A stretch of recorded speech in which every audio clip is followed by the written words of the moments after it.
Joining us, head coach of the Cavaliers, Jamie Cluesman, along with sophomore forward Alexis Warren. UVA Wise returns to South Atlantic Conference play this week when the Rail Splitters of Lincoln Memorial come to Pryor Center Wednesday for a 5:30 p.m. tip. Coach, before we start talking about LMU, we'll quickly reflect on the game over the weekend against nationally ranked Charleston.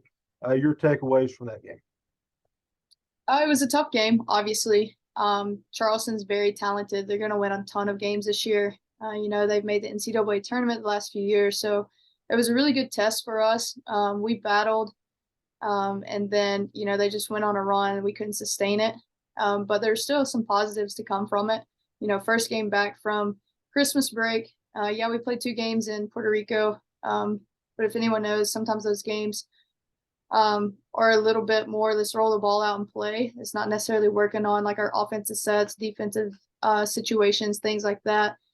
So for us to be off, from our last game before our trip to Puerto Rico, and then over Christmas break to come back, we were still pleased with some of our play.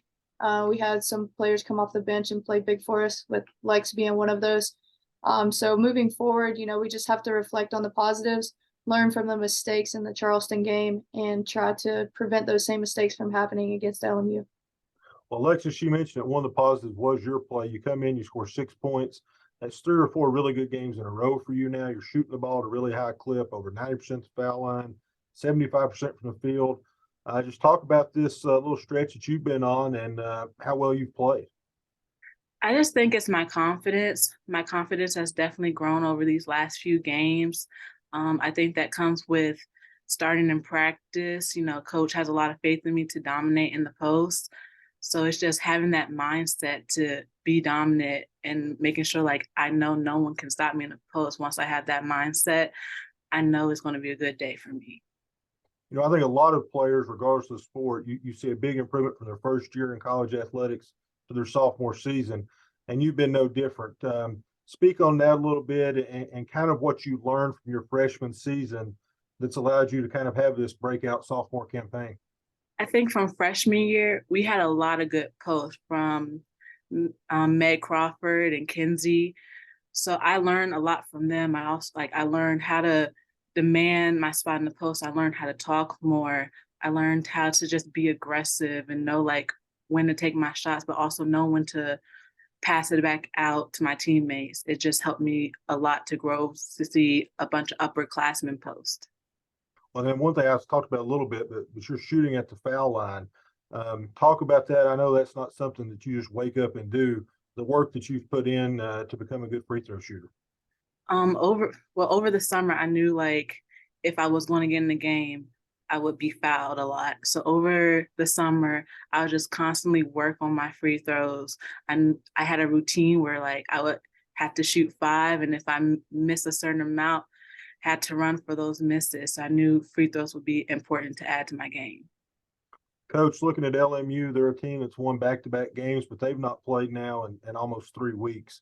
Your impressions of the Rail Splitters and the challenges they present coming to the Pryor Center? Yeah, I think they have a lot of offensive weapons. Sakita Joyner, transfer from Coker, was a dominant post player at Coker. So add her to the mix of guards that they surround her with. A lot of offensive weapons. They shoot 28 threes a game. So obviously defending the 3-point line is going to be important, but also our guards have to be big on the boards because, with long shots, there's going to be long rebounds. So we've got to try to limit them to 1 shot.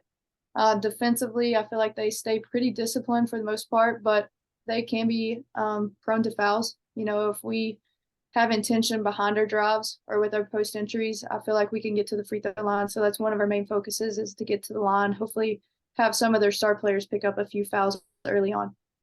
Well, finally playing a home conference game, and it starts a stretch of numerous conference games here down the rest of the stretch of the season. The importance of getting off to a good foot in league play here in 2023. Yeah, anytime you have a conference game at home, it's a little bit more pressure to win. Have that home court advantage. Our students aren't back yet, so it's not like we're going to have our players' friends in the stands cheering them on, but we do have a good following with our families and some people from the community. So, it's one of those things we've got to bounce back from our last game against Charleston, with LMU, with them being in our division. We can't spend any time, starting out slow or coming out of halftime slow. We've got to jump on them early, and like I said, hopefully get them at home. I feel like they're a much better team at home. They shoot extremely well at home. Our gyms kind of resemble each other, so I imagine they're gonna pull the threes early on too. So we just got to stick to our game plan, move the ball offensively, and hopefully get that first conference win of the new year here at home. You've hit on it a little bit, but keys to victory against the Rail Splitters. Defending 3-point line, rebounding, and us just sharing the ball, make sure we're taking high percentage shots and not selfish shots. Tip-off 5:30 from the Pryor Center Wednesday. You can watch it on the Flow Sports app, or you can follow live stats on UVAWiseLive.com. Good luck. Thank you.